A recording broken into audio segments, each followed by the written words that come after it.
তাবিউ বাইনাল হজ্জ ওয়াল উমরাহ, তোমরা হজকে গুরুত্ব দাও, উমরাকে গুরুত্ব দাও। তোমরা বারবার হজ করো, বারংবার তোমরা উমরা করতে থাকো।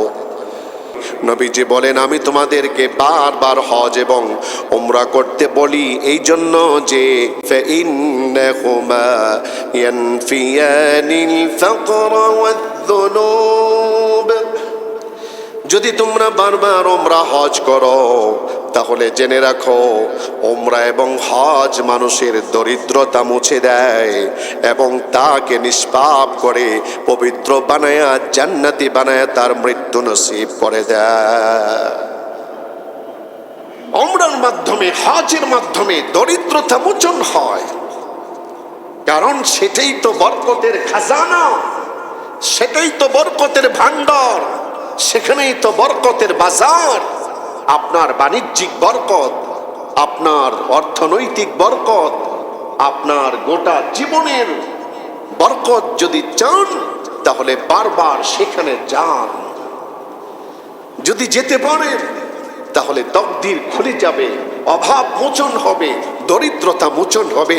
সরকারে দু আলম রাসূল আরবি বলেছেন, সুবহানাল্লাহ ওয়া বিহামদিহি। أعوذ بالله من الشيطان الرجيم بسم الله الرحمن الرحيم إن أول بيت وضع للناس للذي ببكة مباركا وهدى للعالمين। الله تعالى এই আয়াতে বললেন, নিঃসন্দেহে সর্বপ্রথম ঘর মানুষের জন্য আল্লাহ তাআলা তার আবিষ্কার করলেন, সৃষ্টি করলেন, বানালেন, যেটি বাক্যেই অবস্থিত। এটা কেমন বাক্কা? বিবাক্কাতা মুবারাকান, এটি হচ্ছে বরকতময় বাক্কা। এটা কেমন বাক্কা? ওয়াহুদাল লিল আলামিন, যে বাক্যাই গোটা জগৎ সমূহের জন্য রয়েছে হিদায়াত, দিক নির্দেশনা, পথ প্রদর্শন। সুবহানাল্লাহ। বাক্কা একটি ঐতিহাসিক শব্দ, যার অপর আরেকটি নাম হচ্ছে মক্কা। তৎকালীন জামানায় আরবিকদের পরিভাষায় মক্কাকে বাক্কাও বলা হতো এবং অভিধান খুললে পাওয়া যায় বাক্কা শব্দের মধ্যেও অনেক চমৎকার অর্থ বহন করে। কিন্তু বর্তমান পৃথিবীর মানুষের কাছে মক্কা শব্দটি প্রসিদ্ধ, সুপরিচিত। আর এই বাক্যায় যে ঘরটি আছে, এই ঘরকে আমরা চিনি বাইতুল্লাহ বলে। আমরা বলছি এটা আল্লাহর ঘর, আল্লাহ বলছেন হ্যাঁ এটা আমার ঘর, কিন্তু এটি আমি বানিয়েছি মানুষের দুনিয়া ও আখিরাতের সফলতার মূল কেন্দ্র হিসেবে। সুবহানাল্লাহ।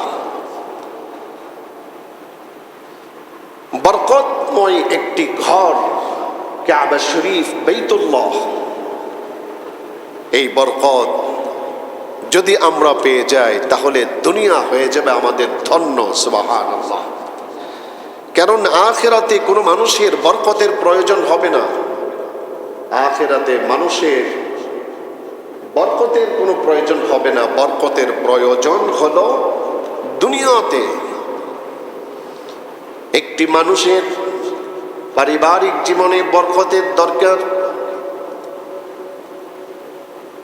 আন্তর্জাতিক জীবনে বরকতের দরকার, রাষ্ট্রীয় জীবনে বরকতের দরকার, বাণিজ্যিক জীবনে, অর্থনৈতিক জীবনে বরকতের দরকার।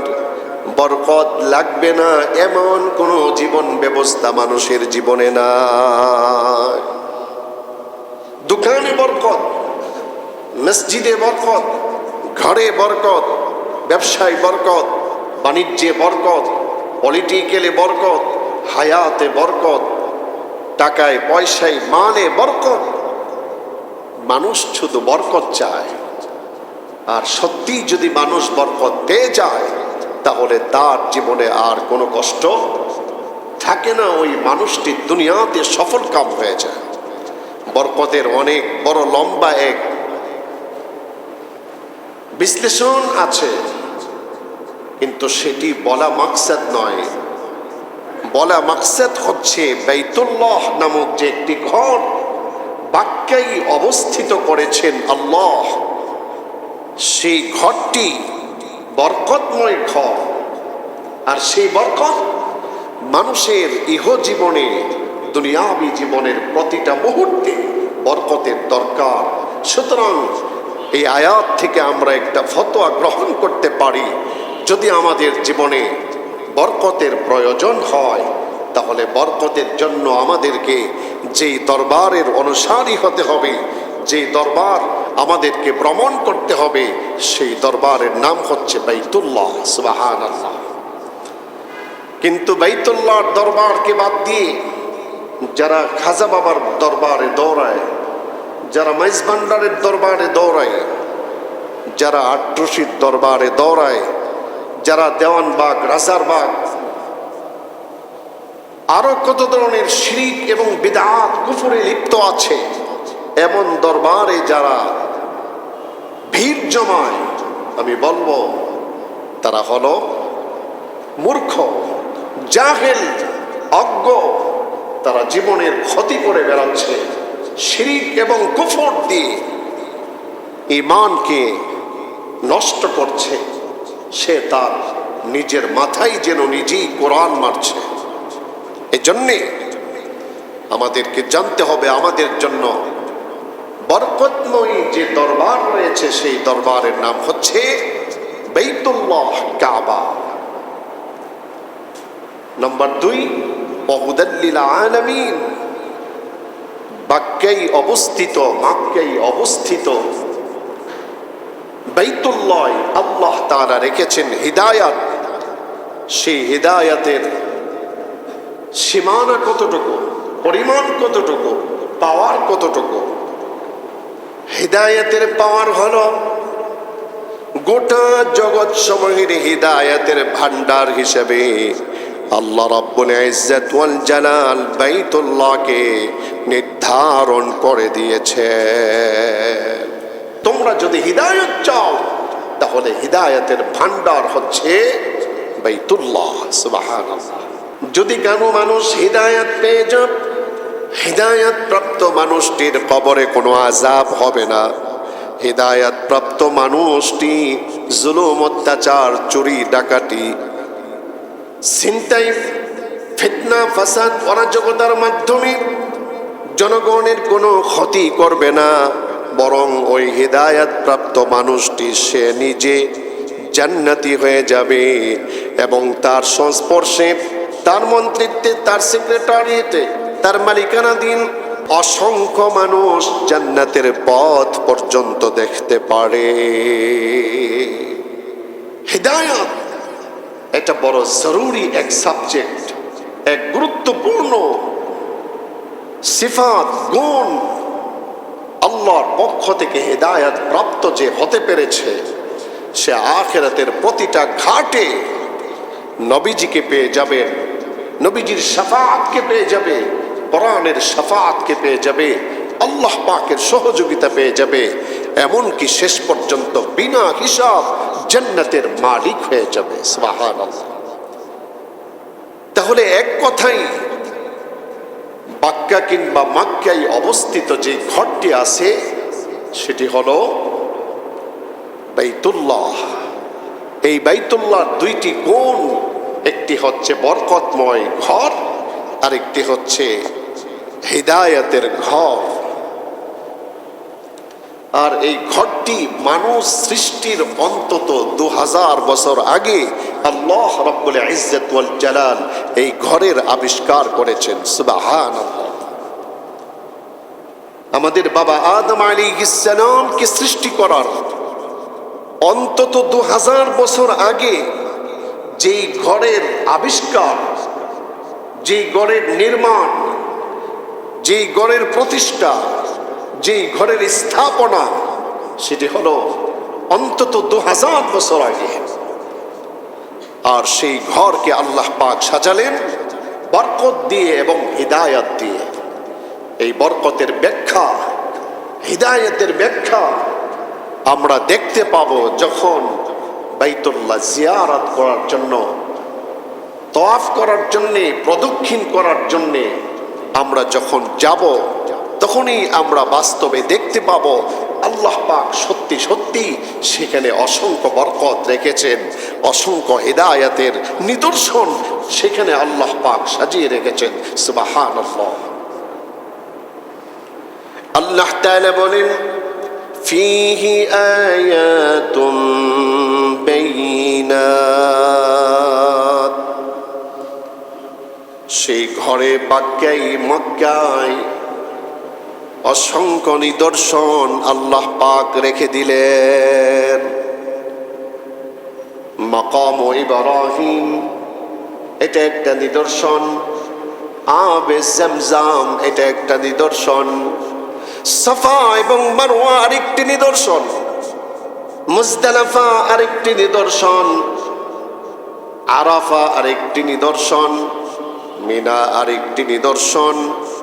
জামারাত, এটাও আবার আরেক নিদর্শন। আবার সেখানে রয়েছে আবে জামজাম, এটা আরেকটা নিদর্শন।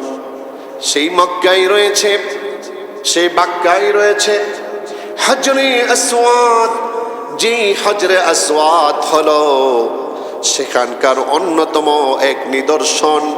আপনি যখন মক্কায় অবস্থান করবেন, মক্কায় যখন অবস্থান করবেন, বাইতুল্লাহ জিয়ারতের উদ্দেশ্যে যখন যাবেন, এই প্রত্যেকটা নিদর্শনে যাবেন, এক একটার আলাদা আলাদা মজা আপনার অন্তরে উপলব্ধি করতে পারবেন। এবং প্রত্যেক নিদর্শন থেকে আপনি বিশাল বড় বড় ইতিহাস খুঁজে পাবেন, ধৈর্যের তালিম পেয়ে যাবেন, জিহাদের তালিম পেয়ে যাবেন, পরিবার পরিচালনার তালিম পেয়ে যাবেন। একজন মুসলিম নারী এবং পুরুষ হিসাবে আপনার গোটা জীবন ব্যবস্থার ফিজিক্যাল তালিম এবং পরীক্ষার নমুনা যেন আল্লাহ পাক মক্কা শরীফে ধরে তুলেছে। সুবহানাল্লাহ। সেই বাইতুল্লাহ জিয়ারত করার কথা আল্লাহ রাব্বুল ইজ্জত ওয়াল জালাল নিজে তার গুরুত্ব প্রদান করেছেন, তোমরা বাইতুল্লাহ জিয়ারত করো। ومن دخله كان آمنا, আল্লাহ রাব্বুল ইজ্জত ওয়াল জালাল বলেন এটা এমন জায়গা যেখানে প্রবেশ করা মাত্রই ওই মানুষটি আল্লাহ পাকের জিম্মাদারিতে সে নিরাপদ এক স্থানে যেন প্রবেশ করলো, তার নিরাপত্তা অটোমেটিকলি তার জন্য অবধারিত হয়ে যায়। সুবহানাল্লাহ। যার জন্যই দেখা যায় মক্কা বিজয়ের পর থেকে এই পর্যন্ত কোনো পত্র পত্রিকা কিংবা কোনো নিউজে আজ পর্যন্ত এমন দুঃসংবাদ কেউ খুঁজে বের করতে পারে নাই সেখান থেকে হাজার হাজার লাখো লাখো কোটি কোটি অগণিত মানুষের সেই ভিড়ের মধ্যে, অগণিত মানুষের সেই সমাগমের মধ্যে একজন মানুষ হাইজ্যাক হয়েছে, একজন নারী দর্শিতা হয়েছে, এমন ইতিহাস পাওয়া যায় না। হাজার হাজার বছর অতিবাহিত হয়ে যাচ্ছে। সুবহানাল্লাহ। এই নিরাপত্তা দিয়েছেন আল্লাহ। এই নিরাপত্তা দিয়েছেন কে ভাই? আল্লাহ পাক এই নিরাপত্তা দিয়েছেন। এই জন্যই আল্লাহ তাআলা বলেন, ওয়ালিল্লাহি আলান নাসি হিজ্জুল বাইতি মান ইসতাতা ইলাইহি সাবিলা। ওয়ালিল্লাহি আলান নাস, আল্লাহ বলেন আল্লাহর জন্য মানুষের উপর ফরজে আইন করা হলো একটি আমলকে। সেটা কি? হিজ্জুল বাইত, বাইতুল্লাহর হজ। এই হজ এর সম্পর্ক সম্পদের সাথে এবং ভাগ্যের সাথে। যার সম্পদ আছে তার জন্য হজ ওয়াজিব হয়ে যায়। আর যার কপাল আছে, যার তাকদীর কল্যাণময়, তাদেরকে আল্লাহ কিভাবে যেন নিয়ে যান। সুবহানাল্লাহ।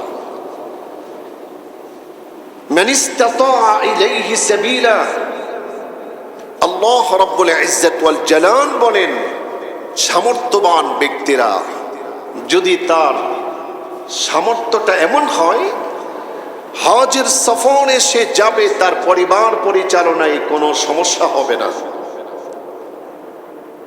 তাহলেই তার উপর হজ ফরজে আইন।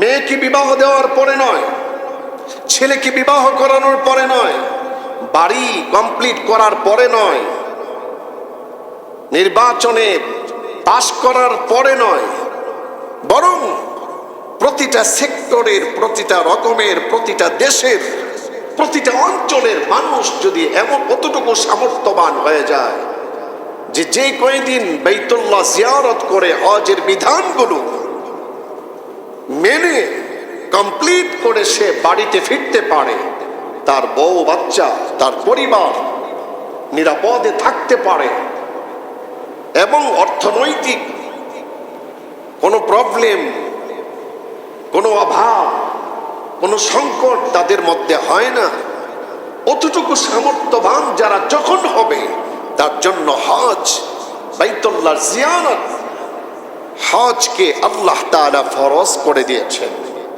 কোনো কারণে যদি বিলম্ব করার কারণে সে হজ না করে ইন্তেকাল করে, তাহলে ফরজ তরকের গুনাহে কবীরার বোঝা মাথায় বহন করে মৃত্যুর পর প্রতিটা ঘাতে তাকে আসামির মতো দাঁড়াতে হবে।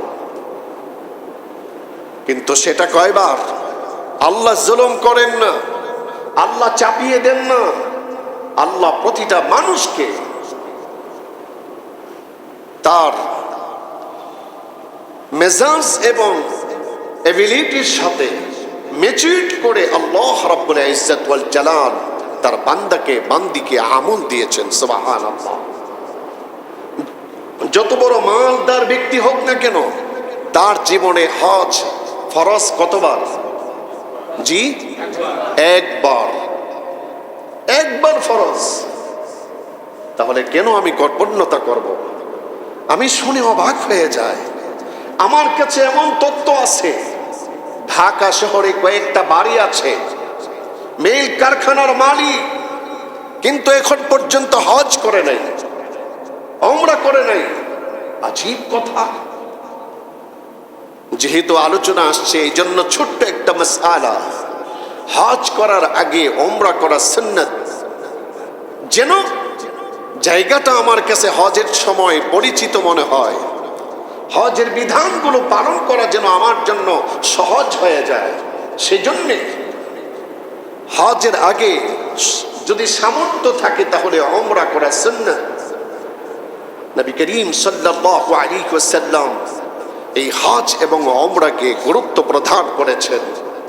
শুধু গুরুত্ব দেন নাই, এবং এই হজ এবং উমরাকে যারা গুরুত্বের সাথে পালন করবে, নবী করিম সাল্লাল্লাহু আলাইহি ওয়াসাল্লাম তাদের জন্য অনেক ফজিলত বর্ণনা করেছেন।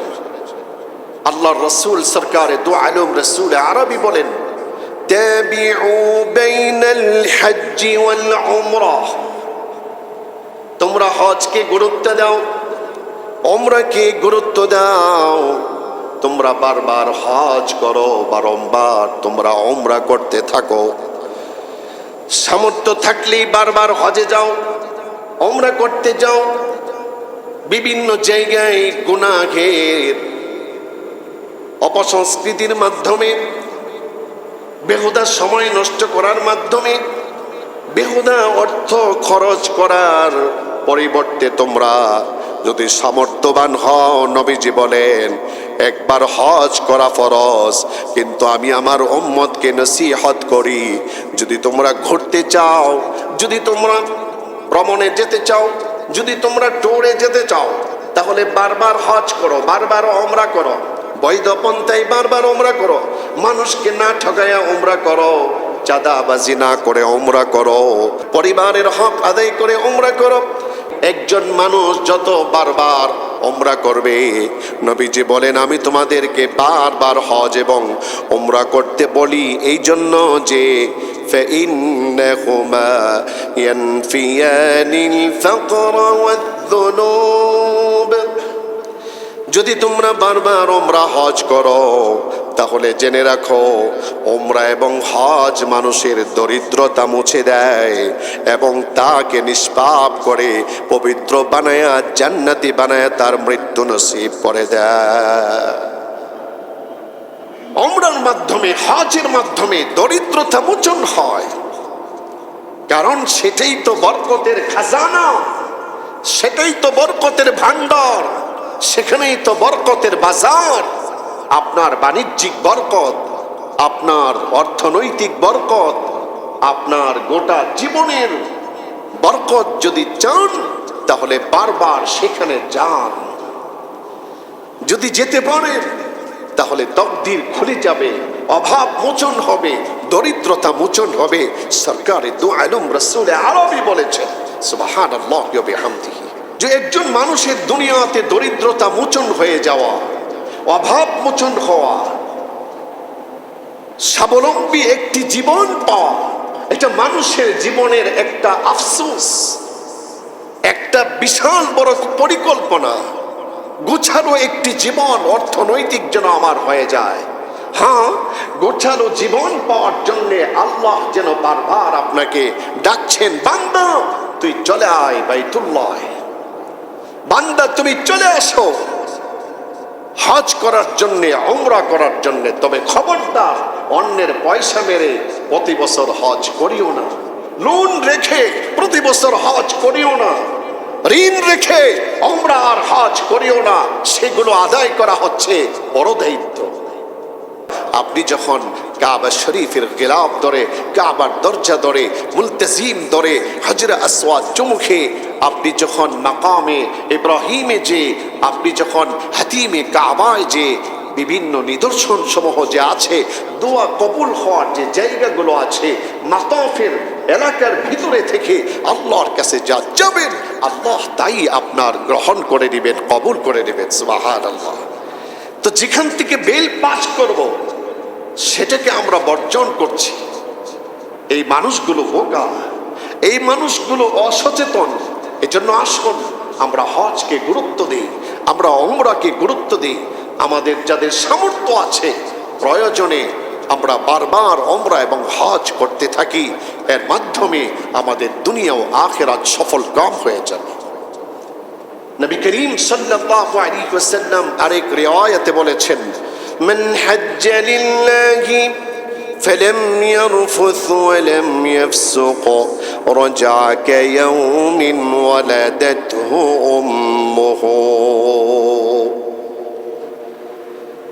আল্লাহ পাকের কোন বান্দা যদি বাইতুল্লাহ জিয়ারত করে, হজের প্রতিটা বিধানকে পালন করে, যখন সে বাসায় ফিরল তওবা নসুহা করে, আল্লাহর রাসূল বলেন এই ব্যক্তি যেন মায়ের গর্ভ থেকে নিষ্পাপ অবস্থায় জন্ম নেওয়ার মতোই যেন বাইতুল্লাহ থেকে সে তার নিজ বাড়িতে ফিরে আসলো। মায়ের গর্ভ থেকে যখন আমরা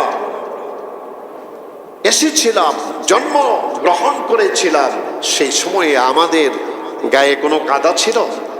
আমাদের কোনো পাপ ছিল কি? ভাই কথা বুঝতেছেন না মনে হয়? আমাদের কোনো অপরাধ ছিল? নবীজি বলেন কোন ব্যক্তি বাইতুল্লাহ জিয়ারত করে, হজকে কমপ্লিট করে, তওবা নসুহা করে যখন সেই মানুষটি তার দেশে কিংবা তার বাড়িতে ফিরল, তোমরা জেনে রাখো এই মানুষটি যেন মায়ের গর্ভ থেকে নিষ্পাপ অবস্থায় ফিরে আসার মতোই সে তার জিন্দেগীর গুনাহগুলো সাফ করে পাক পবিত্র হয়ে তোমার সাক্ষাতে সে এসেছে। সুবহানাল্লাহ। এই জন্য নবী করিম সাল্লাল্লাহু আলাইহি ওয়াসাল্লাম বলেন, যারা বাইতুল্লাহ জিয়ারত করে, হজ উমরাকে কমপ্লিট করে বাংলাদেশে বা তোমার এলাকায় বা তোমার পরিবারের সঙ্গে সাক্ষাৎ করে, তুমি সর্বপ্রথম তার সাথে মুআনাকা করা, আলিঙ্গন করা থেকে নিজেকে বঞ্চিত করিও না। কারণ সেই মানুষটি বরকতপূর্ণ মানুষ, সেই মানুষটি হিদায়াতপূর্ণ মানুষ, সেই মানুষটি জান্নাতি মানুষ। সুবহানাল্লাহ। হ্যাঁ, এর পরবর্তী পিরিয়ডে যদি নতুন গুনাহ করে, আবার নতুন করে তার অ্যাকাউন্টে গুনাহ লেখা হবে, সেটা অন্য আলোচনা। কিন্তু হাজী সাহেব যখন ফিরে আসেন, তখন সে থাকে নিষ্পাপ, সে হয় বরকতপূর্ণ মানুষ। কিন্তু এমন বরকতপূর্ণ আল্লাহর পক্ষ থেকে, রাসূলের পক্ষ থেকে ফজিলতপ্রাপ্ত মানুষগুলো যখন আমাদের বাংলাদেশের আন্তর্জাতিক এয়ারপোর্টে এসে গমন করে, ল্যান্ড করে, তাদের রিসিপশনে, তাদের অভ্যর্থনায় সরকারি রাষ্ট্রীয় কোনো মর্যাদার ব্যবস্থা করে দেওয়া হয় না। দুঃখজনক হলেও সত্য কথা, আমরা ছোটবেলা থেকে দেখে আসলাম 6 আর 4 মেরে উলঙ্গ আর বেহাপনা দিয়ে যুব সমাজের চরিত্র এবং ঈমানকে লুণ্ঠন করবে যে সমস্ত খেলোয়াড়রা, তাদের অভ্যর্থনায় আলোকসজ্জা করা হয়, রাস্তা বন্ধ করা হয়, জনগণকে কষ্ট দেওয়া হয়। এগুলো কুফরি মতবাদ, শিরক এবং বিদআত। কথা ঠিক কিনা? ঠিক যদি আসতে বলেন তাও ঠিক, আর যদি ঠিক নাও বলেন তাও ঠিক। এই জন্য আপনার ঈমানের উপর দাবি করে বলি, আমার ভাষণটি সত্য না মিথ্যা। হাজী সাহেব আমার এলাকায় সেই হাজার হাজার কিলোমিটার সে সফর করে এই দেশে পা রাখলো, তার অভ্যর্থনায় কোনো কিছু নাই। কিন্তু হাফ প্যান্ট পরে আসবে, নামাজের খোঁজ নাই, ঈমানের খোঁজ নেই, মদ্যপানে ব্যস্ত, জুয়ায় ব্যস্ত। এমন খেলোয়াড়দের অভ্যর্থনায় কোটি কোটি টাকা ব্যয় করা হচ্ছে। মনে রাখবেন, যাদের নেতৃত্ব এগুলো হচ্ছে, কিয়ামতের দিন দেখতে পাবা তোমার মতো মন্ত্রীর সামনে ভ্যান গাড়িওয়ালা দাঁড়াবে, তোমার মতো মন্ত্রীর সামনে কুলিওয়ালা দাঁড়াবে, তোমার মতো মন্ত্রীর সামনে দিন মজুররা দাঁড়াবে। আমি যে দেশে ট্যাক্স দিতাম, এই ট্যাক্সের পয়সা দিয়ে বদমাশি করেছো, আজকে জবাব দিয়ে সামনে বাড়ো।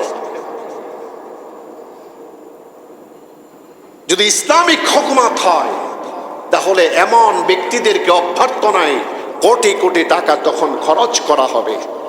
প্রত্যেক বছর আলহামদুলিল্লাহ আমার দেশের কচি কাঁচা শিশু বাচ্চারা বিশ্ব চ্যাম্পিয়ন হচ্ছে হাফেজে কোরআন হিসাবে। আরবের হুফাজুল কোরআন যারা আছেন, হাফেজরা যারা আছেন, এমনকি মক্কার গ্র্যান্ড ইমাম যিনি আছেন আব্দুর রহমান শেখ সুদাইস, তিনি পর্যন্ত এই কথা বলতে বাধ্য হয়েছেন, কোরআন নাজিল হয়েছে আরবে। কিন্তু আমরা যেন স্বপ্ন দেখতে পাচ্ছি, কোরআনের বিচারক হিসাবে চ্যাম্পিয়ন করবে বাংলাদেশ। আজ এবং কাল কোনো না কোনো সময় বাংলাদেশের নেতৃত্বে চলে আসবে গোটা বিশ্বের কোরআন প্রতিযোগিতার বিচারকের দায়িত্ব। এটা আমাদের তকদির, এটা আমাদের দেশের সম্পদ। কিন্তু এইগুলোর ব্যাপারে আমাদের রাষ্ট্রপ্রধান এবং আমাদের গভর্নরদের কোনো খোঁজ নাই, খবরও নাই। ভাই, আপনি কোরআনকে খোঁজ নেন আর না নেন, হাজী সাহেবদের খোঁজ নেন আর না নেন, পাগড়িওয়ালা, জুব্বাওয়ালা, নামাজি বুজুর্গ দিনদের খোঁজ নেন আর না দেন, তাদের কিছুই আসে যায় না। শনি শনির মতোই অতিবাহিত হচ্ছে, রবি রবির মতোই অতিবাহিত হচ্ছে, সোম সোমের মতোই অতিবাহিত হচ্ছে। শৈশব যৌবন বার্ধক্য পেরিয়ে আপনার আমার জিন্দিগি শেষ হয়ে যাচ্ছে। কিন্তু আপনি ইতিহাস লক্ষ্য করুন, ইব্রাহিমের আপনি ইতিহাস লক্ষ্য করুন, নমরুদের আপনি ইতিহাস লক্ষ্য করুন, মূসার আপনি ইতিহাস লক্ষ্য করুন, ফিরআউনের আপনি ইতিহাস লক্ষ্য করুন, মুহাম্মদ সাল্লাল্লাহু আলাইহি ওয়াসাল্লামের আপনি ইতিহাস লক্ষ্য করুন, আবু জেহেল, উতবা, শাইবা, আবু লাহাবদের। এজন্য ওই মন্ত্রী সৌভাগ্যপূর্ণ যার মন্ত্রিত্বের সেই ক্ষমতার মাধ্যমে ইসলাম প্রতিষ্ঠা হয়, দ্বীন প্রতিষ্ঠা হয়, কোরআনের শান এবং মান উজ্জীবিত হয়, দ্বীন এবং ইসলামের সাজে গোটা ইঞ্চি ইঞ্চি মাটি সেজে যায়। সেই তো যোগ্য মন্ত্রী, সেই তো যোগ্য পার্লামেন্ট সদস্য, সেই তো যোগ্য ব্যক্তি। আর এই কথাগুলো বাস্তবায়ন করার জন্য যারা আন্দোলন করে, যারা জীবন দিতে প্রস্তুত থাকে, যেই যুবকরা ইসলাম চায়, ইনসাফ চায়, যে যুবকরা কোরআন চায়, নামাজ চায়, দ্বীন এবং ইসলাম দিয়ে জীবনকে সাজানোর জন্য রক্ত দিতে, মাল দিতে প্রস্তুত, আল্লাহর কসম তার হাসর নাসর আবু বকরের সাথে, ওমরের সাথে, আবু হুরায়রার সাথে, সাহাবায়ে আজমাইনদের সাথে হবে। এই জন্য বলতে চাই, বলতে চাই, গোটা বিশ্বময় মানুষকে মনোযোগ আকর্ষণ করে বলতে চাই, যদি আমার সেই কথাটি পৌঁছে যেত, আপনার আমার চাইতে আরো কোয়ালিফিকেশন, আরো এক্সপিরিয়েন্স বেশি ছিল, আরো অভিজ্ঞ সম্পন্ন, আরো রাজত্বের দিন সীমানা আরো অনেক অনেক বেশি ছিল, কিন্তু আমরা দেখতে পাচ্ছি তাদের ইতিহাস আমাদের সামনে আয়নার মতো পরিষ্কার। এই জন্য আখির জামানার এতিম নবীর এতিম উম্মত আমরা যদি জান্নাতে যেতে না পারি এই অল্প হায়াত পেয়েও, তাহলে আমাদের মতো কপাল পোড়া আর কে আছে? এই জন্য বড় দরদ মাখা কণ্ঠে সরকারকেও সম্বোধন করে কথা বলতে হয়। এই জন্য বড় দরদ মাখা কণ্ঠে পার্লামেন্ট সদস্যদেরকেও কথা বলতে হয়। অথচ উচিত ছিল তারা আমাদেরকে দিক নির্দেশনা দিবে, কিন্তু আমরা তাদেরকে দিক নির্দেশনা দিতে চাই না। কিন্তু তাদের কাছ থেকে জান্নাতে যাওয়া যায়, হক প্রতিষ্ঠা হয়, ইনসাফ কায়েম হয়, প্রতিটা মানুষের ন্যায্য অধিকার প্রতিষ্ঠা হয়, এমন কোনো দিক নির্দেশনা আজ পর্যন্ত আমরা পাচ্ছি না। সুতরাং আমরা দুঃখ ভাষান্ত মন নিয়ে আমরা মানুষকে বোঝাতে চাই। আমরা চাই প্রতিটা মানুষ জান্নাতে যাক। আমরা চাই আমার দেশের সরকার থেকে জনসাধারণের কুলিয়ার মুছি পর্যন্ত জান্নাতে হয়ে যাক। এটা হচ্ছে আমাদের দিলের মাকসাদ, যার জন্যই আমাদের ভাইয়েরা জীবন দিতে প্রস্তুত থাকে। কিন্তু আমরা ভুল বুঝি, তারপর মিথ্যা মামলা দায়ের করে তাকে হয়রানি করি, তাকে হেস্তনেস্ত করি।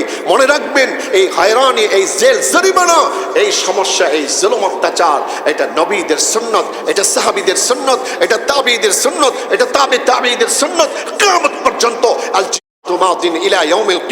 এই মিম্বর থেকে হকের আওয়াজ চলতে থাকবে। পৃথিবীর এমন কোন বীর পালোয়ান নাই দুঃসাহস করে খতিবদের জবানকে স্তব্ধ করে দিবে, কোরআনের ভাষণকে স্তব্ধ করে দিবে, হজের ভাষণকে স্তব্ধ করে দিবে, আযান আর ইকামতকে স্তব্ধ করে দিবে। মনে রাখবা, একটা সময় আসবে হক আর বাতিলের লড়াই হবে। সেদিন আমরা দেখে নিব তোমরা কোথায় পালাও। যদি তোমরা পালিয়ে যাও, জাহান্নামে যেতে হবে। আর যদি থাকো, মুসলমানদের তলোয়ারের আঘাতে জাহান্নামে নিক্ষিপ্ত হতে হবে। আমরা যদি পালাই, আমরা জান্নাতে যাব। তোমাদের হাতে যদি আমাদের জীবন চলে যায়, আমরা জান্নাতে যাব, আমরা জান্নাতে যাব, আমরা জান্নাতে যাব, ইনশাআল্লাহ যাব, অবশ্যই যাব। রব আমাদেরকে দিবেন, আমাদেরকে নিবেন। কথা ঠিক কিনা? এই জন্য ইসলামের পক্ষে, ইসলামের প্রহরী হয়ে, ইসলামের সৈনিক হিসাবে আমরা আমাদেরকে প্রস্তুত করতে রাজি আছি তো ইনশাআল্লাহ। আল্লাহ আমাদেরকে হজের গুরুত্ব, ওমরার গুরুত্ব প্রদান করে, বাইতুল্লাহ জিয়ারত করে, হজের বিধান মেনে, ওমরার বিধান মেনে হজ এবং ওমরার উপর জীবনকে সাজিয়ে সেখানে যত নিদর্শন, যত বরকত, ফজিলত, হিদায়াত রয়েছে, সেগুলো অর্জন করে দুনিয়া ও আখিরাতে সফল কাম হওয়ার তৌফিক দান করেন। ওয়া আখিরু দাওয়ানা আলহামদুলিল্লাহি রাব্বিল আলামিন।